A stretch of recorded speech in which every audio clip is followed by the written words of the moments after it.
देश की आजादी के लिए संघर्ष करते हुए सैकड़ों वीर वीरांगनाओं ने तिरंगे की आन बान और शान के लिए शहादत दी। तब आज जाकर ये 75 साल बेमिसाल हुए। कांग्रेस ने हमेशा त्याग और बलिदान की राजनीति करके इस देश पर अपना सब कुछ न्यौछावर किया है। लेकिन आज विडंबना यह है कि अंग्रेजों की मुखबरी करने वाले ये लोग आज नकली राष्ट्र प्रेम का नाटक कर रहे हैं। देश के प्रधानमंत्री पिछले 7 वर्षों से 15 अगस्त को लाल किले की प्राचीर से पानी पी पी कर कांग्रेस को कोसते हैं और लाखों करोड़ों के जुमले फेंकते हैं और ये गोदी मीडिया उनके प्रचार में लगा रहता है। और इस बार ये झंडा घोटाले के साथ 75वें साल का जश्न मनाने की तैयारी कर रहे हैं। भारत की आजादी के 75 साल के शानदार इतिहास की झांकियों में बीजेपी के और मोदी सरकार के सारे कारनामे लगभग गायब हैं। आज ये लोग हर घर तिरंगा फहराने की बात कर रहे हैं, लेकिन उस दौर में ये लोग तिरंगे के खिलाफ साजिशें रचने में सबसे पहले शामिल थे। आज उन शहीदों की शहादतों का ये अपमान कर रहे हैं और ये लोग कह रहे हैं कि तिरंगा नहीं तो राशन नहीं।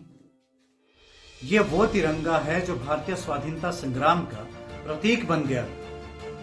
जिस तिरंगे के तले लाखों कांग्रेस जन जेल की कठिन यातनाओं को सहते हुए अंग्रेजों की गोलियों का शिकार हुए, लेकिन उस तिरंगे को उन्होंने कभी झुकने नहीं दिया। ये वो तिरंगा है जिसे पंडित जवाहरलाल नेहरू ने 31 दिसंबर 1929 को रावी नदी के तट पर पिंगली वेंकैया के बनाए ध्वज को कांग्रेस अधिवेशन में राष्ट्र ध्वज घोषित कर पूर्ण स्वराज की हुंकार भरी थी। ये वो तिरंगा है जिसे सुभाष चंद्र बोस ने आजाद हिंद फौज का राष्ट्रीय ध्वज घोषित कर सशक्त क्रांति का आगाज किया था।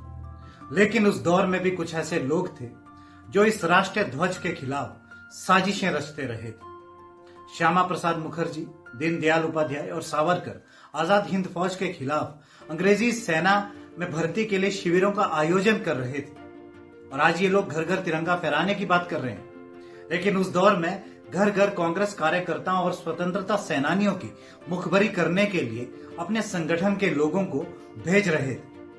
नेताजी सुभाष चंद्र बोस को तो यह जिंदा या मुर्दा पकड़ने के लिए दिन रात एक किए हुए थे। आज वही लोग जो अंग्रेजों के मुखबिर थे नकली देश प्रेम का झूठा नाटक कर रहे हैं। मोदी जी और भारतीय जनता पार्टी को 15 अगस्त को लाल किले की प्राचीर से अपने सभी काले कारनामों के लिए देश के सामने हाथ जोड़कर माफी मांगनी चाहिए, लेकिन ये ऐसा नहीं करेंगे क्योंकि इन्होंने नए झूठ और नए जुमले फेंकने। 75 साल बेमिसाल तब बने थे मोदी जी जब कांग्रेस ने इस देश को आगे बढ़ाने के लिए अपना सर्वस्व लगा दिया। राष्ट्र ध्वज तिरंगे की आन बान और शान हमेशा बनी रहे। जय हिंद।